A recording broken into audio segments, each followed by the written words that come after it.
নমস্কার, welcome back. ফিরে চলে এসেছি আবার একটা নতুন ভিডিও নিয়ে। আজকে আমি আপনাদের সাথে শেয়ার করব চন্দ্রমল্লিকার কিভাবে আমি ডাল থেকে চারা তৈরি করি।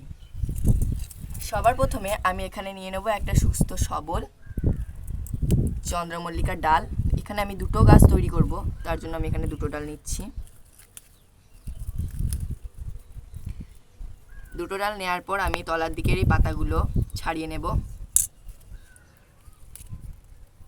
ছাড়িয়ে নেওয়ার পর কোনো ব্যাপার না, বালি তৈরি করাই ছিল, সিম্পল সাধারণ বালি, এবং বালির মধ্যে আমরা এখানে দুটো ছিদ্র করে নেব।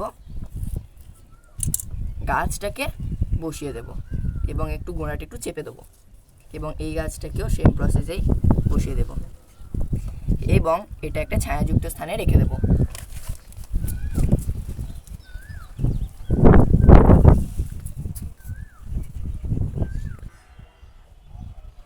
এক সপ্তাহ পর চলে এসেছি সেই চন্দ্রমল্লিকা গাছের কিভাবে আমি ডাল থেকে চারা তৈরি করেছিলাম তারই আজকে আমি রেজাল্ট আপনাদের সাথে শেয়ার করব। চন্দ্রমল্লিকা গাছের ডালটা লেগে গেছে আমার মনে হচ্ছে, এবং আমি আপনাদের সাথে এটা তুলে দেখাচ্ছি কেমন শিকড় বের হয়েছে। গাছটা যখন বালিটা ওপর অংশ শুকিয়ে যাবে তখনই জল দেবেন, তাহলে সেরকমই রেজাল্ট পাবেন। তো আজকে এই পর্যন্তই।